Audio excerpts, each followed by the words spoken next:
What is going on, everybody? Welcome to the Run Pure Sports NBA Hardwood show. We're back. Long weekend at the Run Pure Sports party. I am still not back, though. AP's back at his place. I'm in Big T's basement where, we've done shows before. We'll be breaking it all down for you. We got the final countdown back to with JSU, K Falik, DC. So be sure to check that out at 6 p.m. tonight. But we're talking NBA Hardwood. We got a huge slate. We got tons of injury news. I already pulled it up and saw all the Q tags today. AP, how is it going over there? And I'm sure the heat map is getting a lot of work today. Yeah, it's going good. I mean, like Mangone, it's like impossible to who's Travis? I'm looking at this and it threw me off. I mean, come on, Mangone. We don't know who Travis is. We need Mangone on there. Fair point. I don't know why I didn't change it. I guess I'm pretty sure I realized they're on a different computer, so that's probably why too. Terry, I am at least another day away from being refreshed. I'll tell you that. I did get a good night's sleep last night, but I need one more. I need one more of those in me. Going to get some hot tub time in tonight. It's going to be good. But, I mean, Mangone, what I was getting at is this slate is tough. Like, it's been a while since we've had a slate where we just have a ton of news. I mean, every single game, the 7 p.m. Eastern window, a lot of Q tags there, 6, 7:30, 8, 9. I mean, all the, like, and it's huge news too. Like, every piece of information we're waiting on has some type of impact. So, how it's going so far, I wouldn't be surprised if we don't get this before lock, the first window lock. So it's going to be a really interesting slate. I'm prioritizing, backloading, especially in the guard spot. I know you always talk about positions matter. They definitely do, especially on a slate like tonight's. Yeah, position will definitely matter. We'll have tons of news to break down as we kind of dive through it. We'll get news throughout the show as well. If you guys could too, please hit that like, subscribe to the channel. It helps us out a ton over here at Run Pure Sports. We definitely appreciate it. Obviously, we'll give out those plays in the day as long as the likes look good, as long as they're not too hurtful over here. We got Uncle T in the chat. I saw Uncle T this morning. I saw him for lunch as well, so it's great to see Uncle T. Saw Snyder, who I believe Snyder's on the road giving us a listen. Oh, we got God. Maids in the chat. Yeah, Snyder, put the phone away. Focus on driving. I saw your driving skills when you're looking at your phone. They're not good, man. Put the phone down.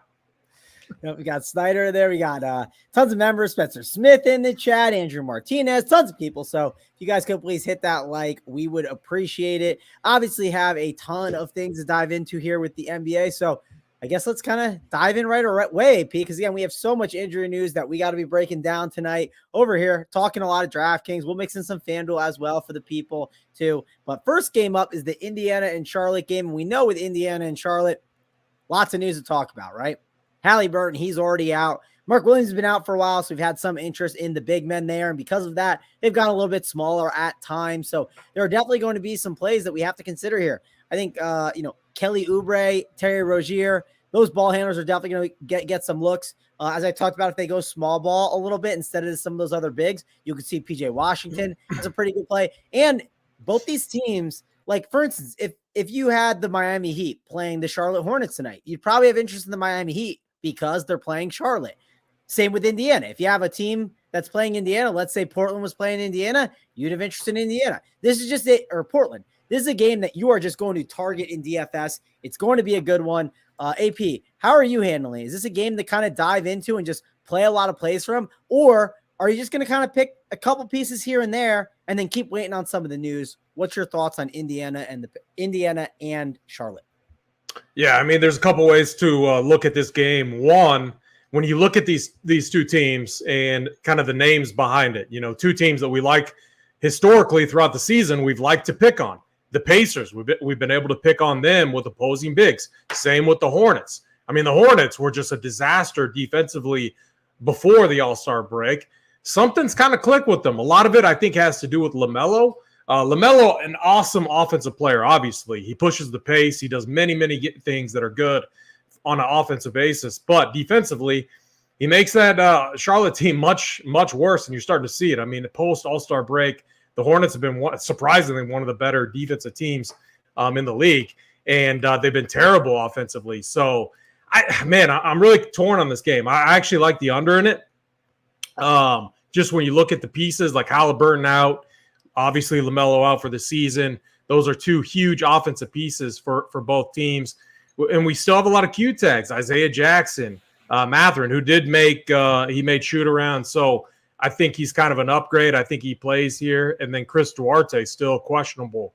So what I'm looking at, I do want to prioritize kind of the guard spot because there is some news that we're waiting on later on in the slate that will, could make for some really elite guard plays. So for me, it's I'm kind of looking at the forward, small forward, power forward position on each side. And it's kind of tough. Like I don't really want to play Buddy Hield here. I mean, maybe if Duarte and a bunch of these guys were out, I would have interest. But I kind of think they play, and if they do play, I would have less interest in them. You got like guys like Jordan Nwora, Aaron Nesmith, who finally, they're priced somewhat appropriate. So at 5'2" from Aaron Nesmith and 5'4" from Jordan Nwora. And let's just say if Duarte's back, you got Buddy Hield in there. I mean, I think they're fine, but also the price is now corrected to make them not as attractive as they once were. And especially since this Hornets team has been a tougher one to attack since their pace is much slower and somehow they're playing decent defense. And the guy that's actually been very good for them defensively has been DSJ, Dennis Smith Jr., and he's got an extended run off the bench. So, I mean, between him and Terry Rozier, I think they're fine plays. I don't know if I really want to force them in here. You got PJ Washington, who feels a little underpriced. But, man, Mangone, this is a guy that, like, when's the last time PJ Washington's ever won his money? I got to keep reminding myself that. So, here's what I'm doing right now. And this could change. Like, if everyone gets ruled out, obviously that would change. But if some of these guys play, here's how I'm doing it. I'm just under-projecting both sides here. I think Mark Williams maybe a little bit or Nick Richards. Mark Williams is out. Nick Richards is somewhat interesting. He got into foul trouble really quickly, obviously, last game against Embiid, and Embiid has just been an absolute beast. We'll talk about him later. But I don't like – there's a lot of fine plays here. I'm just not in love with anything. Yeah, I mean, overall – this is definitely a game you have to have interest in, but when you look at the slate context, right, and look at the overview of other pieces of news that could be coming, and if the news doesn't fall right on the Pacers side with guys like Duarte, like you talked about, maybe you're not as interested in these guys. And one thing to note that I think you brought up that was really important was you said that the Hornets are playing a little bit better defense. Well, that's probably because LaMelo Ball is not there. LaMelo Ball, one, he doesn't play as much defense, and two, he pushes the pace of the game. So that's why some of the pace of the games have kind of came down a bit, I would believe. So overall, the news does matter a lot with how we're kind of handling this game versus some of the other spots here on this slate. I think overall, I definitely do like some of these Hornets options. Like, I get the PJ Washington take from you, but at the same time, I struggle with the forward position just in general. Like, forward seems like a spot where I always struggle with. And at 5'8" against the Indiana Pacers, I just feel like I have to have some type of interest. I know the ceiling hasn't been as great for someone like PJ Washington, but I think it's not a terrible play. Same with Kelly Oubre. I mean, he's 6'9", but will Kelly Oubre break a slate? I mean, maybe he gets to 50, but I think you could get away with fading this because, again, there could be a lot of really good plays that open up. That's going to be important. That's why I got to stay tuned to the final countdown. Check all the updates that we're going to have on the content over here at Run Pure Sports. That's going to be super important. So, like, Mangone, here's like why I would, and a lot of this has to do with, are we going to get the news or not? There's one play that I think is just an absolute lock. So Luka Doncic already ruled out. We're obviously going to get to this game. If Kyrie gets ruled out, which I think there's a legit chance that happens, Jaden Hardy at 5'1" is an absolute lock play. And so if you get in there and you play Terry Rozier or a Dennis Smith or a TJ McConnell, you're going to be locked out of some possible guard spots. You know, we got Curry under 10K. There's so many different plays there. So that's kind of why I am prioritizing the later news over locking in some of these plays early. Yeah, another thing to note, too, that game starts at 8 p.m. Eastern, so we should get an update on Kyrie at 6:30 p.m., right? Typically, that's when you get an update. Now, the update could be as a game-time decision. It could be he's probable. It could be he's out. We do not know what it'll be, but we should gain some type of information at that time, which is pretty important to note. Obviously, we'll update all the content right after that, but I think that's a really important piece that you brought up there. Let's head over to this next game because I know we have to have some type of interest in it. It's the Chicago Bulls and the Philadelphia 76ers. One key thing to note with this game, Joel Embiid, he's got the MVP race going there. He's been pretty good this season for the most part. If you talk about this slate, having a lot of news falling one way or another, If it falls where there's a lot of value AP, then we need raw point plays. And you know who's a raw point play? Joel Embiid. He is a bit pricey. I mean, you have to go and you have to pay the 11.6K price tag, but I think he's a really good play. Someone for the raw points that makes a lot of sense. We can target Nikola Vucevic. I'm not scared of him defensively. We saw what Rudy Gobert did the other day. You got him on the flow chart as well, so that's obviously, important there. I think overall, Embiid is definitely someone who's in play for me. James Harden, another option I like at that 9.9K range. There's other guards that I probably prefer, but I think he's in the mix, no doubt. The Chicago side of the ball is a little bit tougher. Yeah, we saw DeRozan go for a monster game the other day at 8.7K. He played Minnesota, got double OT, went for 80. The next game against Miami, still went for 53. I mean, these guys have the ability to have ceiling games, but on the flip side, you can also see floor games from the other options, which can be frustrating. I mean, Vucevic is at 7.7K. Against Miami, he had 31. That's obviously not going to get the job done. So one thing to do is set some rules with these studs. You don't want to play them together. I think that's super important, no doubt. So overall, Bulls are not really a team I'm super excited about. The only guy I'm really interested in is Joel Embiid. Like I said, I think raw points-wise, he's going to be a great play today, and we're going to have enough value to be able to make this work. How about you? Is there anything else in this game you like, or are you just in on Embiid? Yeah, so one thing about the Bulls, with the addition of Pat Bev and then Alex Caruso being back, they've been very good defensively, especially against opposing backcourts. And we've always known Alex Caruso and what he is. Very good defender against opposing guards. And then also the same with Pat Bev. I still think their weakness is inside. And Joel Embiid putting up monster numbers right now. And I think with Levine, DeRozan, Vucevic, all likely to play. I don't think there are any questionable tags on them. I think they keep this game close enough to where we see full minutes from Joel Embiid. He's like the one guy I just want to play from the 7 Eastern window if we don't have this other news on the slate, and then move on. Keep every other spot available. Joel Embiid, he's going for the MVP right now. He needs to continue to smash, especially in matchups like this one tonight, if he wants to really be a legit candidate. I mean, our boy Jokic has been putting up big numbers, but honestly, the Nuggets, their team we've been attacking lately, especially in the betting markets, just because they're kind of in shambles on the road trip that they're on. So the door's kind of open, and the odds show it too, with things kind of switching in Joel Embiid's favor. I think he continues to smash tonight. He's my favorite overall play from these first 2 games. I'm basically fine with fading everyone else unless we get some crazy news. But I can't play James Harden here. Tyrese Maxey's too expensive. I never played Tobias Harris, even when he was 4'8" or 4'9". I don't like playing him. DeAnthony Melton's been good off the bench. You never know if it's, if Tucker gets ruled out, they could start Jalen. They could do a lot of things. They could start Melton or Jalen McDaniels. I just think, I don't even think I'd play Jalen McDaniels, just because I think there's going to be other opportunities later on in the slate. So, and then with the Bulls, I'm not going to get sucked into Alex Caruso. He's 3-3. You can make the case he's 3-3. He can't really hurt you. Well, we have Nickeil Alexander-Walker, who could potentially be in play again, depending on what happens with the Edwards news. So it's I'm not wasting a guard spot that I think is very valuable on tonight's slate on a guy like Alex Caruso. So the Bulls side, easy fade for me. Everyone but Embiid is a fade for me. I love Embiid.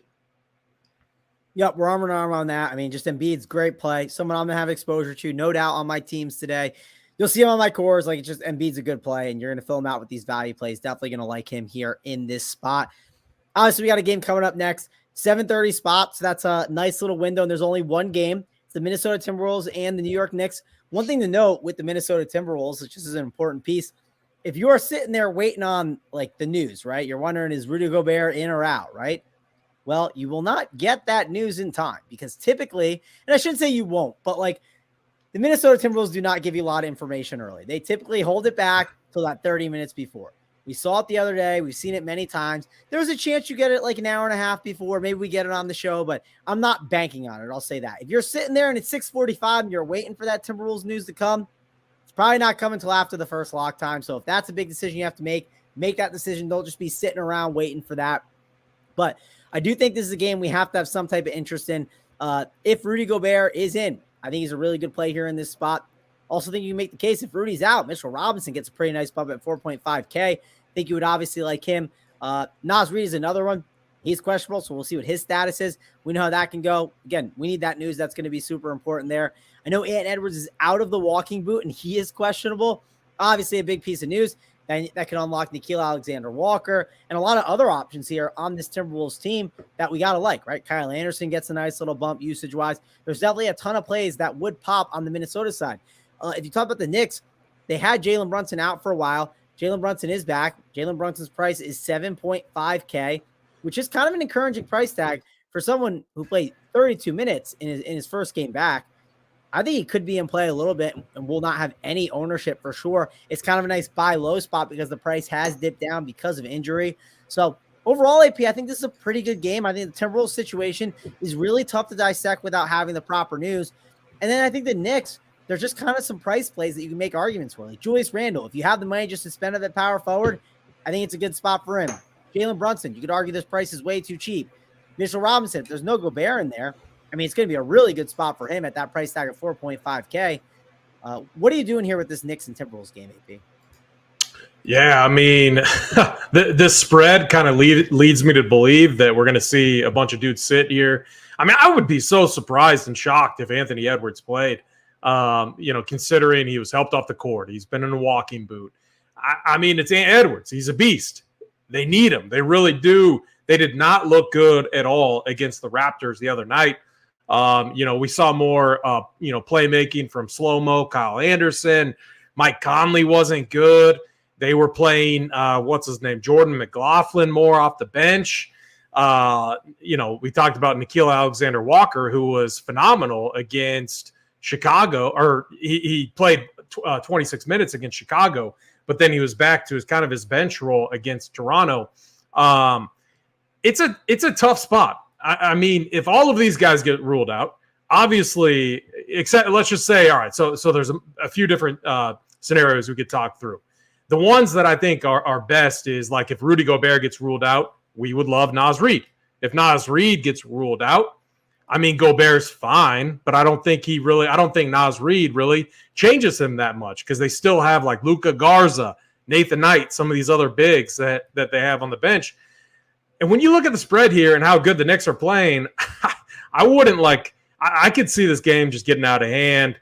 So I don't know, Mangone. Like I don't feel good about the Timberwolves here, like in their chances of keeping this game close, unless Anthony Edwards plays. Like I just don't. He is such a key to this offense and defense, both ways. But you would have some plays that would project well. Nickeil Alexander-Walker would have to project semi-well, depending on what the starting lineup is. Taurean Prince would probably be a chalk value option that people would go to again. I mean, do I get excited about playing Taurean Prince? No, Mangone, I don't. Anyone that's going to play 30 minutes and get you an 8-piece, which he did against Toronto, I mean, it's tough to get excited about that. So, again, this is going to be kind of a wait-and-see situation for me. But we have, like, such other good spots on the slate. I don't know if I would even like want to like jam in some of these guys, like a Prince, The only one I would want to play is seriously Naz Reid if Gobert's out. But even if he's not out, what I would like to see the Timberwolves do is get Gobert and Naz Reid playing together. I think it's very similar to like what they would want to do with Cat. I mean, Naz Reid is going to be much needed from an offensive standpoint. And it would make things awkward for the Knicks. You would have Julius Randle on Naz Reid. That's a really good matchup for Naz Reid. So can this Minnesota team like make those adjustments? I don't know. like that's what I would do. I would start Naz and Gobert together. Maybe we see a lineup like that. We just don't know yet. So it's one of those spots where we have to wait on the news and we're just going to have to adjust. And then on the Knicks side, yeah, I think Julius Randle at that price, 9.2 is definitely fine. I'm going to keep his projection kind of fair. I think it's a good matchup for him. I think he's a fine play if he lands in your builds. RJ Barrett, anytime like RJ Barrett's priced in the 6K range, I always have a lot of interest because he typically plays pretty good minutes in this Knicks rotation. And then we have Jalen Brunson, 7.5, another nice spot for him as well. Again, like he sat a bunch of games, then he came back for the game against the Nuggets, and then 30 minutes. he took 20 shots. I mean, I'm always going to have a ton of interest in that. So sometimes, like, the thing to keep in mind, whenever we have a spot like this where with the Timberwolves where a key person gets ruled out, and then you have other guys that are questionable, we often forget about the other side of this game that I think is just as attractive as the Minnesota side. So on the Knicks side, it's Brunson for me, and it's Julius Randle. Yeah, again, I think this game is in play, but news is definitely going to dictate a lot. It's going to change how you kind of handle the Timberwolves side of the ball. And again, you might not have this news until, again, the 7 o'clock time slots. That's going to be super important. Guys, you could please like and subscribe to the channel. That helps us out a ton over here at Run Pure Sports. Again, we got tons of content for you guys over here. We got the match play coming up this week. And AP, before we kind of dive into the NBA, why don't you let the people know we have a different playbook this week for the people. And the match play is a really nice edge every single year. Now, I'm curious to see every year the edge gets down lower and lower, but I still think the edge will be there because there's a bracket-style tournament for golf where we basically set you up and tell you how to kind of handle the tournament, the way the regions are set up. And some people just play guys that are going to be playing, someone in the next round and make really bad teams and they kind of cap their upside. So it's one of my favorite tournaments. I know Big T absolutely loves this tournament. He says he shipped the last 2 seasons. He's going for a third this year coming up. We'll have tons of content for you guys, but what kind of content do we have going together for the playbook this week? Yeah, I mean, this event is awesome. Like Big T shipped for like 120K last year here. Birdie Monster shipped the 200K, the $15 200K up top. I went back. I had a good week too. I think I shipped like 8K, something like that. I love this week. So yeah, we changed up the format for PGA, the PGA playbook. So we're going to have 2 playbooks. We're going to have a playbook for the Punta Cana that Snyder will be doing. And then we're going to have obviously a playbook for the match play event. And it's going to be a little different. We're going to walk you through the different quadrants, and we're going to show you, give you a full overview of the ideal strategy that you want to deploy at this event. And we're going to make it easier for you. I'm going to go and see if I can get groups all set up in Sabre to make it additionally easier for all the Sabre members as well. So I'm looking forward to it. It's going to be a ton of fun. And Mangone, it starts on Wednesday, right? I believe it always starts on Wednesday, so a day early. Yeah, it'll start on Wednesday, so content will be up earlier too. I know I'm traveling tomorrow, but I'll find a way to get everything all straightened out for tomorrow too, because I'm definitely playing this event. I absolutely like it. I love the MME for it, so I'm excited. We'll be in the Discord to help you guys out as well, so be sure to go sign up at Run Pure Sports. If you haven't signed up, use code Mangone15, AP15. Either one works. Get you 15% off your first payment, so be sure to do that so you can check out all the content and get in that Discord chat because there's tons of good chatter going on in there, and Sweating the Golf will be a lot of fun. And then we'll be back at it with college basketball. I know the bets side did really well on the college street, so that was really good with the shows, and we'll have tons of free shows for that too. So be sure to check out and subscribe to the channel to be able to find out when those go live because they're giving out great content over there in the college basketball streets. But let's keep this thing moving along. We're obviously at an important time slot. We're at that 8 o'clock time slot on the slate where we get that Dallas Mavericks. We got the Memphis Grizzlies where, man, it feels like Dallas and Memphis just play each other every single game these days right now. It's just, I think this is the 3rd game in the past week and a half or so, but Dallas and Memphis will be playing. We got Kyrie Irving. He's the big question mark that we're trying to figure out here on this slate because if Kyrie doesn't play, like AP said, there's going to be some really good options here. Tim Hardaway Jr., he's also questionable, and Jaren Jackson Jr., questionable as well, which could open up some things for some of these big men down low. So AP, take it away. This sounds like a game that you've kind of analyzed how to handle injury-wise. How are you handling this one? Yeah, I posted a bet on this game earlier this morning. We got Memphis -2.5. I mean, sorry to my little bro, Jay Douglas in chat, but, oh, man, it's tough backing this Memphis team. But I do like him here tonight. Like him quite a bit. I think Kyrie is very questionable here, and if Kyrie sits, Jaden Hardy, like we talked about, would be an absolute lock. Why do I think Kyrie is very questionable? He played against the Lakers, but keep in mind, he could potentially be a free agent, I believe, next year. I'm not the best with all this contract stuff, but I believe he could be a free agent. And, I think he wanted to play against the Lakers just to show them that he still has it. He's been dealing with all this foot stuff and, like, I don't know. It's Kyrie. Like who knows? But, like, I think he's truly questionable. I could see Kyrie sitting. I could see Tim Hardaway Jr. sitting. And when that happens, it's going to be the Hardy show, man. And I think – or no, I was going to say the Hardy party. I mean, he would absolutely be like a stone lock, and he's 5.1K. I had to bring his price tag up. He's 5.1K. I would have a ton of interest in him, and then we go right back to Josh Green, who's 5.3. We could even go back to Reggie Bullock, who would become a fine play again. It would basically be like what we're doing last week when we were playing them when both Luka and Kyrie was out. One guy I do think that's a really interesting play is Christian Wood. So he's played 28 minutes. I played him against the Spurs last Wednesday night in the big 888. He worked out for me. I'm glad I stuck with it. Bigs against this Memphis team has also been a good way to attack him. Well, Christian Wood, he played 28 minutes against the Spurs, and then he played another 34 against the Lakers, and actually he was really good in that game. I mean, he had 9 rebounds, 8 assists, 4 steals, 1 block.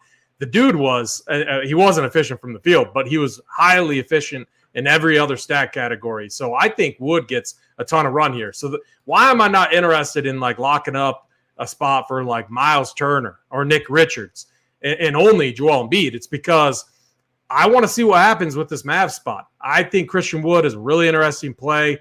I would love to play, like, let's just say Kyrie's out and Hardaway Jr.'s out. I would have a ton of interest in playing Jaden Hardy, Josh Green, and Christian Wood all together in a stack here. And then we already have Ja that's ruled out. We could play Tyus as a run back. We know the Mavs aren't going to be good defensively, and we know this game would be one that we could fully attack. And I like the overs here in that scenario too, because we know Christian Wood, not known as a defender, he's an offensive player. So I mean, this game would become one that I would have a ton of interest in stacking up on both sides. So you could go Tyus Jones, Desmond Bane. I mean, Jaren Jackson, the price is up there, but still, I think the matchup would be fine. And the dude's been balling. I mean, against the Warriors in 29 minutes, he put up 22 field goal attempts for almost 54 DK points. So, I mean, Jaren Jackson Jr., I know he's a frustrating roster most of the time, but he's very much in play here, depending on how the news shakes up. Yeah, I think in this role, Jaren Jackson Jr. is not as frustrating as we think, just because the fouls haven't been as much of a problem as of late. So I'm not as worried about that. I do love the Tyus Jones call. I think he's a really awesome play. Something that I'm going to want some exposure to. Obviously, guard is going to be pretty deep. And if Jaden Hardy is someone that feels like kind of a lock, like you're talking about, which I don't disagree with, well, then, yeah, it's going to get tougher to play all these guards as you kind of keep going down the list. This news is going to be important, though. I definitely want to have some interest in Hardy. One thing to note with Christian Wood, kind of like what you said, 6.7K. Does he have the upside at the price? Yeah, he does have the upside, but he does have the floor too. Like when you and I were talking, I believe whatever day it was, I think it was Wednesday or Thursday, you said, I got Christian Wood in my lineup. And you basically said, reason I'm not looking at my team is because I don't want to take him out. I want to keep him, but it's tough. And, you start tinkering and then you realize you take him out. That's why he's going to be lower owned. And he has the upside to be able to get the job done for you if all these guys sit, right? You do need Kyrie, I think, to sit. I think Tim Hardaway Jr. sitting helps as well. And yeah, there's a chance he doesn't start because of it. But off the bench, the way he produces, he could be a very good tournament play that gets, overlooked because of all those like volatile reasons. But Jaden Hardy, though, agree with that one. That's the big one that we are waiting on. If we get the news, I want to have a guard spot open for him. I think McKinley Wright could come into play too at that 3.5K range. I do think you wouldn't completely ignore him. I think if all those guys are out, he definitely could see a nice little bump there. So wouldn't ignore that. You mentioned Reggie Bullock. I believe Reggie Bullock's price went down a bit, right? It's up at 4.7, which he still went for 40. So could he beat that tag? Yeah, he could beat that tag. But yeah, I could understand it being a little bit of more frustrating roster there. Josh Green's the interesting one at 5.3. Josh Green, I absolutely love that. I think he could absolutely crush if you have all those guys out. There's no Kyrie and no Tim Hardaway Jr. That just opens up the door for a great spot for Josh Green. I did see we just got some news. I saw PJ Tucker's out. I know that's not big, but did I miss anything else here, AP? Let's see. Anything else on the Sixers side, or is that the only first piece of news we got? Nah, PJ Tucker. Yeah, that's it. That's the only news. All right, only news so far, but you never know what dominoes could fall. You never know if one of these other Sixers. I feel like a lot of dominoes are going to fall tonight. I feel like the news is going to be crazy. Like that's why I have to and again, it's going to be tough from like if you pull up the heat map right now, it's all purple. What does purple mean on there? It means we're waiting for news. I mean, it's just like outside of like the Utah. I mean, I think the Utah situation. Obviously, we'll get to that, but there are some very clear plays there. But outside of that, it's a waiting game. Yep, definitely have to wait for some of this news. And while you're waiting, hit that like. If you subscribe to the channel, that helps us out too, and also helps let you guys know when everything goes live. We got 540 watching. We got about 200 likes, so let's keep those things moving along as we keep breaking down this slate for you guys. So, yeah, I think that's going to be a pretty big piece of news coming up here with some of these games. Let's go over to Golden State and Houston. You talked about Steph Curry being a pretty good play. I agree. I think Steph Curry could be a really good spend up here on this slate. Steph Curry happens to always go pretty overlooked. Kevon Looney, he's a guy that we could see being ruled out. He is questionable. Jalen Green, he's questionable. Şengün, questionable. What could that open up? That could open up Tari Smith at 4.4K. It could open up a really nice role for Jabari Smith, who we've seen go for 40, 50 DK points. You can't ignore him. There are definitely plays that you have to like in this game. Another encouraging thing is, where's this game, AP? It's in Houston. And I know, yes, Golden State is playing Houston. I expect the Warriors to be able to handle Houston, but the Warriors do struggle on the road. Like, they just do. So, curious to get your take on how you're handling this game and these pieces of news with Jalen Green and Kevon Looney. Are you playing a lot of Warriors here as some spend-ups? You waiting on some of this Houston value? How are you handling it? Yeah, I think Vegas must have known this news was coming. The Şengün, Jalen Green, downgraded questionable. Because I talked up the Memphis bet, got it at good money. This one, not as much. I got that bet in before this news came out, but I just looked, and it looks like the spread hasn't changed. I've just been auto betting against the Warriors when they're on the road. Like, anytime they're a road favorite, I just auto bet against them. I play the money line. On the other side, I did it the same here, even with a shitty Rockets team. However, the Rockets have been running a tight rotation, which is really nice. Kevin Porter Jr. has been playing like 38, 40 minutes, which you absolutely love to see. But with Jalen Green out, or downgraded questionable, Şengün questionable, a couple things happen here. So first off, Şengün, good offensive player, much like Christian Wood, bad defensive player. So if Garuba were to start, if Şengün was out, I mean, this team would be a little bit better defensively. They could do a lot of things, though, against kind of this Warriors team, depending on what happens with Kevon Looney on the other side. I mean, they could go small with Tari Eason. That's something that they've done in the past. I mean, there's just a lot of different ways that the Rockets could go.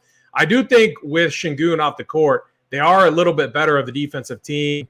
And if Jalen Green gets ruled out, I mean, Kevin Porter Jr. would get all the usage at the point guard spot there for the Rockets. I still like the Rockets in this spot. I'm trusting it here. The Warriors have been, I mean, them on the road, it's crazy how bad they have been. They're like a different team. Now I think it's in their head. I really do think it's in their head.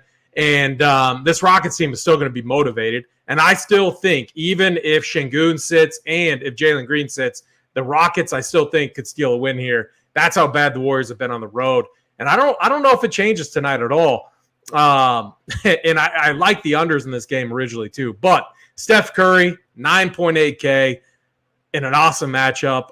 Man, I think he's a phenomenal play tonight. That price tag is super nice.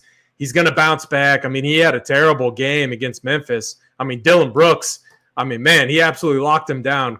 Absolutely crazy to see. But I think Curry bounces back, has a monster night here. I think you can play multiple. Like, if you just look at the pricing on the Warriors side, Klay Thompson, 7-1. I think he's in play. Draymond Green, 6-2. He's in play. Kevon Looney, 5-4. We saw what he did the other night. I mean, he had a 52 piece against Atlanta. He's questionable, though, so you got to keep an eye on that. Even like Jordan Poole off the bench. Now, this is more of a large field 150 max type of play. But if they went small, like if Şengün was out, and if the Rockets went small, and if Kerr countered with the small ball lineup and Poole was inserted to the starting lineup, I mean, who knows? At 6'3", he could become an interesting play as well. So this game, I think, is going to be one that we're going to want to attack, just like the Mavericks and Grizzlies game. We just got to wait for the news. We got to see what's going to happen with Jalen Green and Şengün, and also Kevon Looney. Yep, it's going to be important. And I mean, Houston the other day, that they hung in with the Celtics, right? I know might not be the same Houston team, depends who's in and out, but I firmly expect Houston to be able to be fine throughout this game. One guy I don't think you brought up that I like a little bit is KJ Martin. I think KJ Martin has the ability in this type of game environment to have a pretty big game at the price of 5.3K and kind of has a nice floor too as well, depending on who's in and out. So that's another guy that I don't mind. Again, this will be a really good game, I think, to target for sure, especially if we gain the value with Jalen Green sitting and Şengün. Again, it just depends who's in and out. That's going to be super important here in this spot. So that's something we're waiting on for sure, no doubt. When it comes to these games too, we got about one more left. And listen, we got to get those likes up. We got one more game to talk about here. That game is at 9 o'clock at night, and it's arguably one of the most important games. I mean, yes, we had some other important ones that we talked about before, but there's a lot of pieces of news to discuss here. So, AP, with the one game left, we got 216 likes. We got 550 watching. What's the number we want to pick? Do you want to go all the way up to 300? Do you want to go to less, 275? What's the number we want to pick here? Yeah, let's go with 300. I mean, look, Mangone, this – like, I don't even feel comfortable giving a play of the day out. Like, how? Like, we always stand by our plays. Like, if I give a play of the day out, I gotta play it. And I don't feel comfortable because there's so much news on the slate. So my preference would be to set that number higher so we could keep the plays for our members. Yeah, I want the people to wow us. I want them to get the job done, get us to the 300 likes. That way we give out the plays of the day for the people. So yeah, and who knows, maybe they wow me even more, and I walk over there and I go grab a Run Pure Sports sweatshirt down in the basement and I hand it to Amber and I say, give this person some swag. I mean, maybe they really, really wow us. We'll have to see. But we'll dive into this last game. Definitely an important one to talk about. The Utah Jazz are the talk of the town on this slate with Lauri Markkanen being ruled out. I mean, for one, Utah is just flat out shorthanded here in this spot, right? Got Walker Kessler. They got Talon Horton-Tucker, Kelly Olynyk. Then it's Chris Dunn, Simone Fontecchio, Ochai Agbaji, Rudy Gay, Damian Jones. I mean, they don't have guys. I mean, they have enough bodies to like put some absolute clowns out there in like the fourth quarter if they want. But when it comes to competent basketball players, I mean, their fourth best player is Chris Dunn, right? Like their third best player is it's probably either Kelly Olynyk or Horton-Tucker or Kessler. I mean, it's just gross. And they're playing the Sacramento Kings, a team that plays at a massively fast pace. I believe the beam will be lit, so Spread Astaire will be very happy tonight when that they kind of take care of business. Also on the flip side, I know the heat map absolutely loves point guards against Utah, and De'Aaron Fox could be in for a massive game today. You got Sabonis. He could have a monster game. Would not surprise me.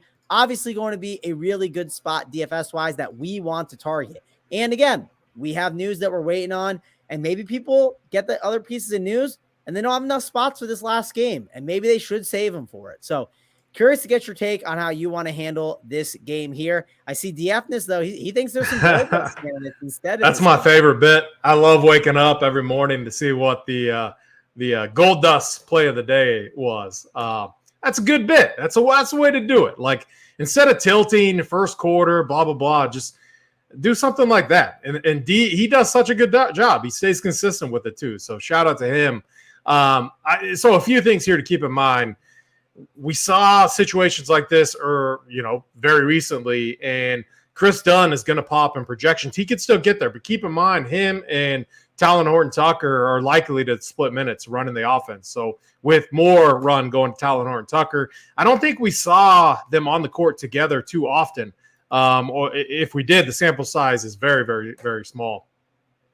Fontecchio, K. Fallick's guy, we saw him crush last week, Mangone. You remember that? I think it was against, and it was very random. It was against Miami. He played 28-9. Monday night, 0.2% owned Fontecchio, just absolutely nuking. Yeah, 29% usage rate. I mean, the guy was balling, like 17 shots in 29 minutes. I think he's very much in play. I would rather play him over Taurean Prince. That is a big fact here. I think Ochai, I think he's interesting just because you can play him with a shooting guard, small forward position. Kelly Olynyk's going to pop. He becomes a good play. And I think Walker Kessler at 7K, again, another guy that I think is very interesting in tournaments. I don't mind the matchup here against Sabonis. They're going to need a size in there to try and keep Sabonis in check. And then, yeah, you nailed it. De'Aaron Fox, going to be a phenomenal play here. I think he goes a little bit overlooked too, just because when you pull up the box scores, it's been a while since we've seen something from De'Aaron Fox. I mean, it was the last time he put up a big number was against Milwaukee 4 games ago. But again, the industry doesn't look that far back. They're looking at what'd you do for me last game? What'd you do for me the game before? And when you look at him, it wasn't too nice. The other thing too here is I think this news is very important too. Kevin Huerter and Trey Lyles both questionable. If both of them miss, we're going to have more plays. Malik Monk in tournaments, I think, would be fine. You could see Kessler Edwards get the start again. I don't know if I'd play him. Like I'd rather them start Terrence Davis, which I think happens. And if that happens, he's 4K. He'd become a very good play. So again, another spot where we have to keep an eye on the news. This game is going to be very viable for DFS. And don't, like we said about the, now I'm forgetting what game it was. I think it was the Wolves Knicks game. Don't forget about the other team in this spot. And that's what I think will happen. People are going to forget about the Kings side of this game with everyone liking the Jazz side. So don't forget about De'Aaron Fox. Don't forget about, who you're going to pivot to. Malik Monk, if both those guys are out, or is it a Terrence Davis? Don't forget about those guys because they'd be very much in play. Same with Keegan Murray, too. I think 4-6 Keegan Murray become a very good play as well. This happened the other night, right, Travis? Mangone. Keegan Murray, what was he owned? He was like 5% owned or something, 5 or 6% owned. I mean, man, he crushed, absolutely crushed. And I think this is a good matchup for him as well. Yeah, he played 35 minutes against the Wizards, put up 37 DK points. Yes, they were missing Trey Lyles and Kevin Huerter. And yeah, I mean, he's obviously going to start no matter what. But if both those guys miss, that's pretty good for Keegan Murray. Then you would probably see Kessler. You see Kessler Edwards probably start for them. It'd be a really good spot for Keegan Murray. He wasn't owned. I know JSU absolutely loved him. So, hey, JSU has some great takes on the Up the Lock show. You want to check that out coming up next with DC and K Fallick. And listen, K Fallick, he gets upset when we give away too many things on this free show. And we got to get those plays of the day. We got to get the likes up. So push those home here as we kind of break down, some last final things before we kind of get to that point of the show. We did get Alex Caruso ruled out, which listen, you talked about him before. Could you have plugged him in as the last piece? Sure. But I don't know. Are you adjusting all your lineups now because Alex Caruso's out AP? I'm personally not. And it's because some of the things that you said, we have a lot of good news spots. We got some stuff to look at in this Timberwolves game. And worst case, I don't need to lock into Chicago plays, right? I can keep backloading all night long. And worst case, what do? I play some guys in the Kings and Utah game. How bad are my teams going to be with that? That's kind of my overall takeaway. How do you kind of handle this news? I mean, I will say Kobe White is now a much better play, but I don't think he's a lock or anything like that because there's so much news to wait on. So again, it's going to be understanding you gotta make a plan. You talk about this all the time. You got to make a plan. You got to plan. What I think you have to do is plan for Kyrie, the Kyrie situation. I think that is the most important news on the slate. If Kyrie Irving and Tim Hardaway sit, that game becomes a very tasty one. So that's the main set of news that I'm planning for. I do think, Anthony Edwards and stuff is also very important, but man, I really want that Kyrie news before I can make any decisions at the guard position on this slate. Well, yeah, that Kyrie news is going to be very important, right? I'd say, AP, if you had to list out the pieces of news that are most important, I'd say the Kyrie news is probably number one on the list. I'd say number two is probably, I guess you'd argue Timberwolves. It's what's happening with Gobert and Naz Reid. And then for me, number three is maybe it's the Pacers, even though I know we'll definitely get this news. And then followed by that, it'd probably be for Houston. I think Houston's fine, but you just don't know what's going to happen with that situation. How about you? How are you kind of ranking these pieces of news? I have it as the Kyrie news number one. I have the Houston news number two. The reason is because they've been running a really tight rotation. If we assume that continues, and it might not, that it could definitely change. But if we assume that continues, you're going to have multiple plays here that are really good, especially if you're on my side and if you think Houston can still stay in this game and maybe steal a win. Just imagine, all right, so just playing on the fact that if the Rockets were to cover and steal a win without Jalen Green and Şengün, how are they going to do it? Well, one, KPJ is going to have a monster game. Your boy KJ Martin likely to have a good game. Jabari Smith now more in play. Tari Eason is going to have a huge role off the bench. And if they keep a tight rotation, those are going to be plays that we want here on this slate. So hopefully the Warriors don't show up and just, have a good game randomly on the road. They haven't done it all season. I'll tell you that. They definitely haven't done it all season. So I think that's why I have the Rockets situation as number 2. And then the Wolves behind them. Yep. Andrew Martinez asked a question in chat. Would you just lock Joel Embiid and then wait on the news? I think it's a fine strategy that you can go with if you would like to on this slate. The thing is, though, it depends on how all the news shakes out, right? What happens on the Pacers side of the ball? What happens with the Timberwolves? I mean, let's say you get Rudy Gobert ruled out, right? Well, that would change up how you'd handle the center position a little bit and handle Naz Reid.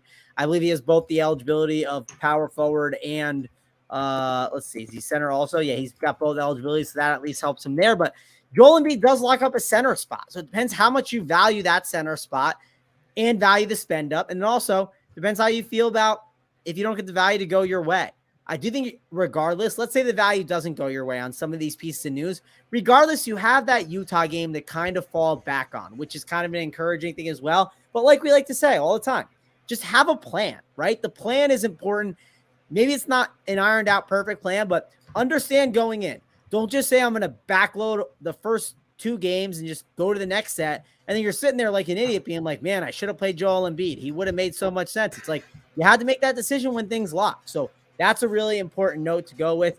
And also spend time maybe right now. Let's say you think that Schengen's going to sit and you really like Tari Eason and Jabari Smith. Well, make adjustments to see if they would pop up at all. I think you could do that now just to kind of double check and make sure things are good. But AP, we're at 283 likes. We need 17 more likes. 500. Do we think Andrew Nembhard goes off after watching his brother, Ryan Nembhard, absolutely dominate Baylor yesterday? I mean, what a call. What a call by Stevie Boyden. I mean, man, with Creighton getting that dub. I was going to ask, is that for sure his brother? The only reason I was going to ask is I know they're brothers. Okay. And you want so another thing too is they asked him about his brother Andrew. So they interviewed Ryan Nembhard, who plays for Creighton. Asked him, about what his brother. Something like, okay, so his brother, when they were in the tournament, obviously they lost to Baylor, and so the guy that was interviewing asked him about that. And he specifically said, he goes, "Nah, I mean, we're different players. I'm me, he's him." So I mean, who knows? Maybe a little brother rivalry there. Maybe his brother heard that. Maybe he's got to look him.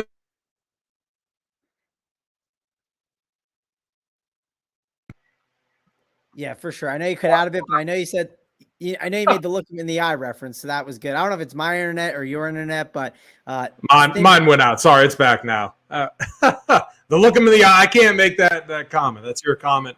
See what happens. My internet gets messed up when I do that. Yeah, so that was good though. I know there's another. The reason I asked, I know there's another Nembhard, but he's not apparently brothers with him. Steve was telling me, but there are the 2 brothers. So obviously, maybe Andrew Nembhard could have a good game. Depends. Obviously, guys being out will help him out too, and he'll be someone that we'll make adjustments on our content for sure. They get the people to get the likes home. I'll say that.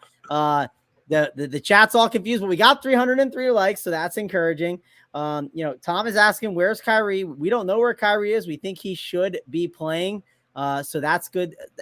We'll have to see. That's going to be important. But AP, we got 300 likes, so we are going to have to give out those plays of the day, which, to be fair, it's going to be hard today. I'm not going to lie, because things are going to totally change here. No doubt. I know that's going to be a bit of a struggle. And also ownership might change too. Let's at least call that out. Maybe we give someone out, and then later on, their ownership might skyrocket to the moon. And that could happen. So just figure that's worth calling out there. AP, do you have a play ready to go, or do you want me to go first? Can we use this image for our play of the day images? Hold on, let me. I just saw this here in the background. Oh no, we're still in the scene. I don't know how to. I don't know how to remove us. I don't know how to remove us, so you'd have to do that. All we see is Kurt's junk there. That's not good. Yeah, it's Kurt's junk and JT sleeping there on the what's it called? So, I mean, again, it's really tough. I got to go. I mean, I guess. If we want to, man, the safe route is the safe route for me would be to go Curry. But honestly, what I want to do is say Jalen Green sits, and then KPJ would be my play of the day. Yeah, I mean, I like that call. I do think if these guys do sit in this Rockets game, like I'll tell you this right now. I will be peppering these Rockets players, right? Like I'll be putting them into my lineups and getting exposure. I like to talk about guys up top to kind of go to sometimes get different. Now, I don't know how different this guy's going to be, but I do think that his ownership is going to adjust and change if Kyrie does sit, because he's going to take up a guard spot, right? And that's going to hurt him as an option overall. And it's a good run back option. It's a late night hammer. It's De'Aaron Fox. I think De'Aaron Fox targeting Utah with those point guards like we have all season long, I think Utah can do a good enough job to stay in this game. The one thing to worry about, though, with De'Aaron Fox, right? If you play De'Aaron Fox, you're hoping the game is competitive. If you think the script is not going to be competitive, De'Aaron Fox will not get that fourth quarter run. And that's one of the things that you could be quite frustrated with. So, obviously, too, if like Kevin Huerter ends up playing, that's going to obviously help that team a bit. I feel like Huerter's still going to sit and miss because I don't think they're going to need him in this game. I think the game could get a bit sloppy, and I think you could see a pretty good game from De'Aaron Fox. So we'll go with De'Aaron Fox as one of those spend-ups that I think could be a really good run back with that Utah game to get a stack correlation exposure. But I will call this out too, AP, obviously for the paying members. If things kind of change, I see a piece of news that comes in and I see a lone guy, I'll let the chat know who, the switch of the play of the day is. But for now, we'll go with De'Aaron Fox as my play of the day. But obviously, again, news is going to be super important on this slate here. We're still waiting on it. Obviously, we're waiting on the Pacers. That's going to be one that we should be getting sort of soon. The Timberwolves, I assume we'll get that around like probably 6 o'clock because that game's at 7:30. And then the Kyrie stuff, probably around 6:30. We'll be in the Discord chat answering all your questions, breaking all that down. On top of that, we got watch playback tonight. I know Spread and Tyler, they'll be on that.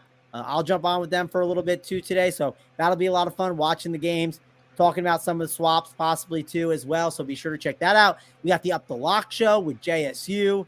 K Phallic, who's in the chat. He wants us to get out of here because it's a free show and he loves the premium shows. We got DC. He'll be on the show as well. So they'll be talking about the party, I'm sure. So you guys will want to check that out. AP, any final thoughts though for the people here? No, I mean, wait for the news. We'll be in Discord. I'm going to update all my stuff as the news hits, the heat map, cores and all that. So wait for the news. And then, yeah. Cool. Well, let's wait for the news. That's going to wrap it up for me, Mangone, and AP. We will see you guys later.